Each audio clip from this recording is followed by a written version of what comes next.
Երբևէ տեսել եք միջատի, որը սահում է լճակի հայելու վրայով ու մտածել՝ մի րոպե, իսկ սա ինչպես է հնարավոր։ Չէ՞ որ դա կարծես թե հակասում է բնության բոլոր օրենքներին։ Բայց գիտեք, դա իրականում ոչ թե կախարդանք է, այլ մաքուր ֆիզիկա, իր ամենագեղեցիկ ու զարմանալի դրսևորմամբ։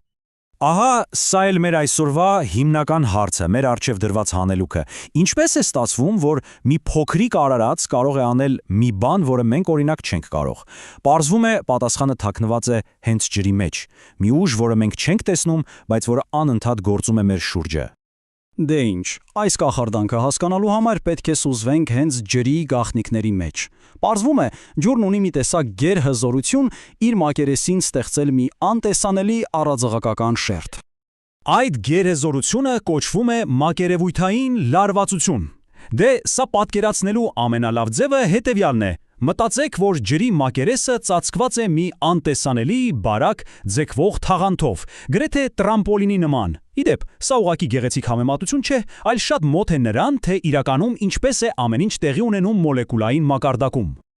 Լավ, իսկ ինչպես է ստեղծվում այդ թաղանթը։ Ամեն ինչ կախված է թիմային աշխատանքից կամ դրա բացակայությունից։ Պատկերացրեք ջրի խորքում յուրաքանչյուր մոլեկուլ շրջապատված է հարևաններով, որոնք նրան ձգում են բոլոր կողմերից։ Ամեն ինչ կատարյալ հավասարակշռության մեջ է, բայց մակերեսի վրա այստեղ իրավիճակը լրիվ այլ է։ Այստեղի մոլեկուլները վերևից հարևաններ չունեն, նրանց ձգում են միայն ներքևի ու կողքի մոլեկուլները։ Այս անհավասարակշիռ ձգողականությունը ստիպում է նրանց ավելի ամուր կապվել իրար հետ, ստեղծելով այդ լարված ամուր պատնեշը։ Ահա եւ մեր առաձգական թաղանթը։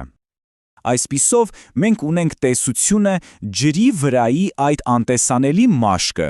Հիմա եկեք վերադառնանք մեր լճակ եւ տեսնենք, թե ինչպես է ջրաչափ միջատը այս ֆիզիկական երևույթն օգտագործում ի օգուտ իրեն։ Այս փոքրիկ միջատը ֆիզիկայի իսկական վարպետ է։ Նախ նրա ոտքերը պատված են մանրագույն մոմանման մազիկներով, որոնք բառացիորեն վանում են ջուրը։ Սա առաջին գաղտնիքն է, շատ կարևոր։ Հետո նրա քաշը, այն աներևակայելի թեթև է եւ իր այդ փոքր քաշը հավասարաչափ բաշխում է իր բոլոր 6 ոտքերի վրա։ Իսկ արդյունքը նա չի պատռում ջրի մակերեսի թաղանթը, այլ պարզապես նրբորեն սեղմում է այն, ստեղծելով փոքրիկ փոսիկներ։ Փաստորեն նա քայլում է հենց այդ լարվածության վրայով, օգտագործելով ֆիզիկան որպես իր անձնական կամուրջ։ Բայց, սպասեք, այս ամենը միայն շարժվող միջատների համար չէ։ Այս նույն ուժը բույսերին էլ է տալիս մի զարմանալի ունակություն։ Եկեք մի պահ տեղափոխվենք բուսական աշխարհ։ Այս հաջորդ հնարքը դուք հաստատ տեսել եք, հատկապես անձրևից հետո։ Նկատել եք, թե ինչպես են ջրի կաթիլները որոշ տերևների վրա ոչ թե տարածվում, այլ հենց այսպես գնդիկների նման հավաքվում։ Այս երևույթն այնքան տպավորիչ է, որ ունի իր սեփական անունը՝ լոտոսի էֆեկտ։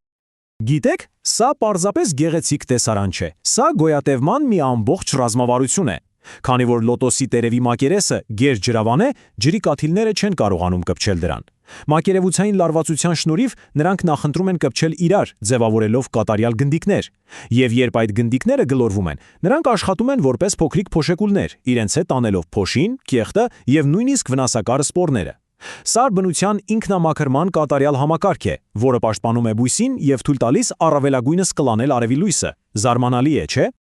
Այսպիսով, ինչ տեսանք մենք, միջատից, որը սահում է լճակի վրայով, մինչև տերև, որն ինքն իրեն մաքրում է անձրևի միջոցով։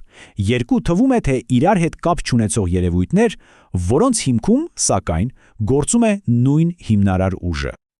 Դե ինչ, եկեք ամփոփենք։ Այն կախարդանքը, որից սկսեցինք, իրականում մակերևույթային լարվածության գեղեցիկ գիտությունն է։ Այս անտեսանելի ուժն է, որ ստեղծում է ջրի մաշկը եւ հնարավորություն տալիս կյանքին հարմարվելու եւ բարգավաճելու ամենազարմանալի ձևերով։ Ու գլխավոր եզրակացությունն այն է, որ ֆիզիկան ձանձրալի դասագիրք չէ, այլ ակտիվ, հզոր ճարտարապետ, որը կերտում է մեր շուրջը գտնվող անհավանական աշխարհը։